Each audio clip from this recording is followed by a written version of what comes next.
Hello and welcome. Today I'm looking through a few things I found in a big storage thing that I probably should have looked through a while ago. But anyway, it's time, as we say, small steps. So, here we are. Oh, funny, one of the first things I see here is a cassette tape. Introduction to Basic Brush Swing. And it's from Commodore. Made by someone named Andy Cohn, 1981. Tape 1. What's in the back? Tape 1. Yeah, you know, a lot of times Commodore would put the same programs on both sides of the tape in case you were happy. And of course, the right protect notches are punched out to prevent you from screwing this up. So it does look like there are 8 programs in here. And if you're brand new to this, and some of you might be, the best thing to do with something like this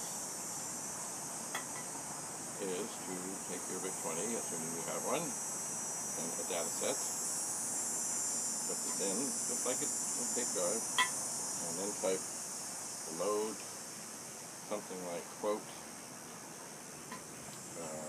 horse feathers, or horse, or something that is not on the tape, and then quote, and press return. And it will say press play on tape 1. And when you do that, it will go look at it. And assuming the tape drive is working, you should also, rewind the tape. I see this is not rewound. Be kind, rewind.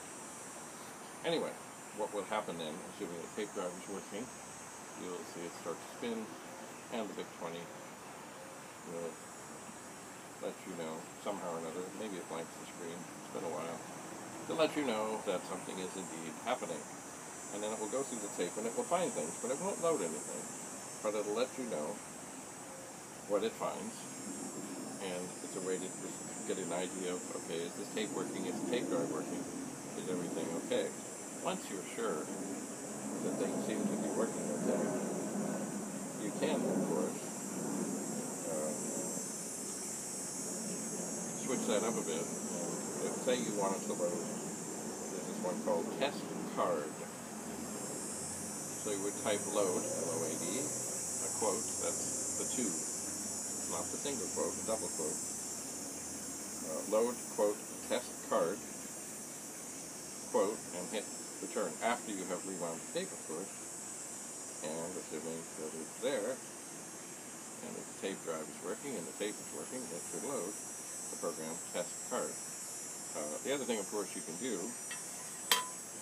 is if you just want to load the next thing, type in load, and it will load the next thing.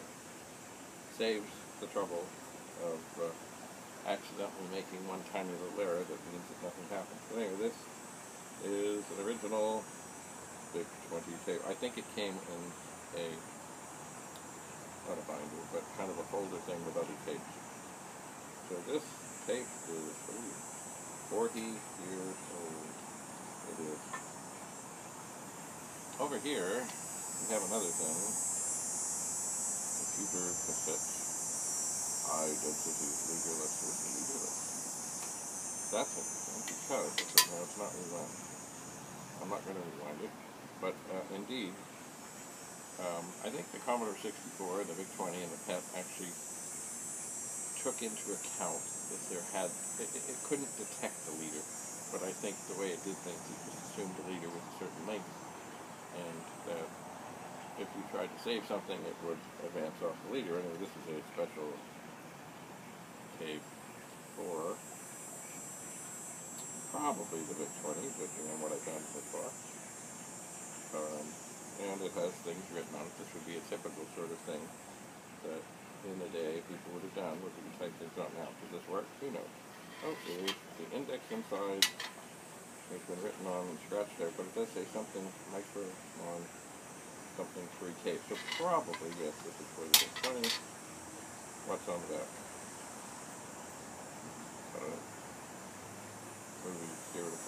0 to 14 bridge, 15 to 25. Okay. Anyway, this would be something that needs exploring. It might be worth exploration. Might not. Here, I think these people sold a lot of these because I keep on finding them. It's calc results for the Commodore 64, and it's an ink cartridge. And like all of them, they're a little loose. This one, judging from the pins on here, it's been used quite a bit. Not a bad thing to take a pencil eraser across that. But they always seem to be not badly, like they're not broken, the case is fine, but just a little loose. Now if you're worried about doing things on this and then not being able to save it somewhere, you can save. I have only tinkered with this a little bit, but I do believe that you can save to disk or tape, I think, and it would be a spreadsheet of sorts. This one is, of course, all by itself. V.25 made in Sweden. Interesting. I'm not going to try and... Oh yeah, I guess I'll open it. Hello. This is not necessarily advised.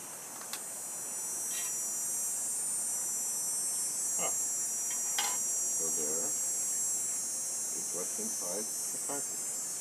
That's it. That's all. 4 chips, a couple of 3 capacitors. That's all. That's it. So I guess the whole thing of this is it's only held together kind of by friction on these little itty bitty things. That's why they typically are loose, have results of the 64. Now here's something. I really haven't used these, but it's Super Snapshot and the manual. And this from what I know of things back then, was to help people copy things that maybe the companies didn't want people to copy. I believe. Congratulations and thank you for your purchase of Super Snapshot. To those who purchased this package, the previous Super Snapshot, welcome to version 4. Many hours of planning and design have gone into this product, trying to ensure that it is as useful as possible to the end user. We have heard from many of our Snapshot 64 and the Super Snapshot customers and have taken into consideration all of the comments and suggestions that were received. The result is Super Snapshot version 4. So, it will work on all kinds of things in terms of disk drives. Funny, see, this thing was meant to help you back things up. People didn't want you to back up. They, of course, hope that you will back up your disk. I don't know if I have the disk. But it is good to have a manual. It is. Anyway, I never really dabbled into these things, but I'm sure they were handy. And then, of course, we come to, just like in a poker game, stack things. They are all for the VIC-20. I have not had a chance to test them. I don't have a VIC-20 out here. There's a mystery machine under here. So we have 16K, 8K. That's the VIC-10, sorry, the VIC-1110, the VIC-1111, the VIC-1212, programmer's aid, the VIC-1211A super expander with 3 RAM. Okay. And then there's a thing called Adventureland. Oh look, there is another 8K expander. It's funny, it boggles me. But we put up with a lot back in the day. We didn't have plug and play and other such things. We would, if it said do something, we would do it. Like, well, the typical thing was load, quote, asterisk, quote, comma 8, comma 1 off a disk. Or 4 disc game or something. Anyway, here's something called Adventureland. It is VIC 1914, put out by Commodore. And, of course, after you have your machine off and after you put this in, the way to get this going, because it doesn't start on its own, is you have to type in SYS 32592. And that's how it works. Now, once again, I don't have a VIC-20 right handy to test this, but I'm assuming that is the case, that would work. Of course, with most cartridges, even back then, when you put them in, it just said, oh, look, a cartridge, and it, it added the RAM, or it started the game, or it did whatever. But not this one. Oh well, I don't think it really took away from the gameplay, as long as you read the thing. And thankfully, they put it in the top corner, not the bottom corner, so that when you turned on your VIC-20 and you looked behind it, and saw that, well, when you saw that the game wasn't doing anything, you could peek over the thing and see that you had things to type in, or it wouldn't do anything. So here we have, in the dust cover, the Commodore 64. This one is quite, well, not horribly discolored, but quite discolored. It is, it's a 5-pin version, so it's an older one.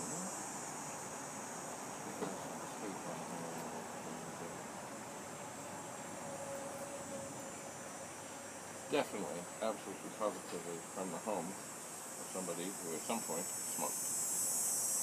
You can tell. It gets inside. That's also, more often than not, but not necessarily all the time, when you get machines from smokers, you will find the keyboard is more likely to need attention. Anyway, I have not tested this yet. I shall. Not here though. I'm sitting outside.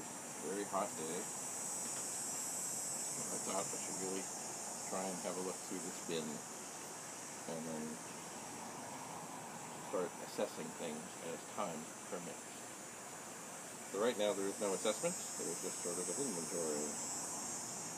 So what does this mean? Well, it means just the little bit that I found in the bin, I have 6 cartridges to test on a VIC-20, for the setup of VIC-20. I have 2 cartridges, for which I will need a Commodore 64. And I have 2 tapes that I think are the VIC-20, so I will need a data set, and a VIC-20, and a power supply, and, all the accessories to make it good. So I will have to set something up and tinker. Of course I should test this out. I was told this works, but it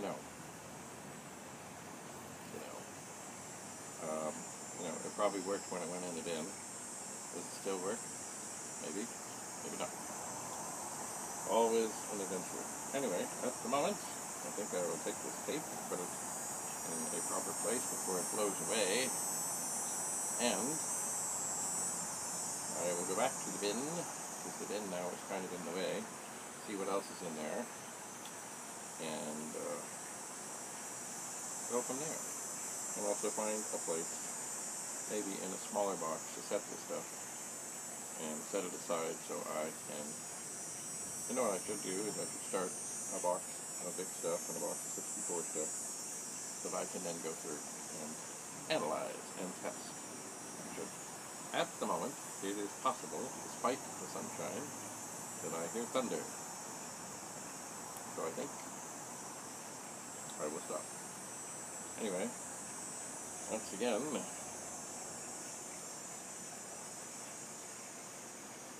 thanks for dropping in. Funny, as I sit here, I see there's the odd bee that appears and flies away and flies away and flies back. So I think I might have a nest somewhere. And as long as they are not bugging me, and they don't bug me, I don't mind having some bees around. Wasps are another issue. I'm sure they do good things. I'm sure they're valuable in the environment and in the food chain, but they pester me. I don't like wasps. So, thankfully, I don't see any right now.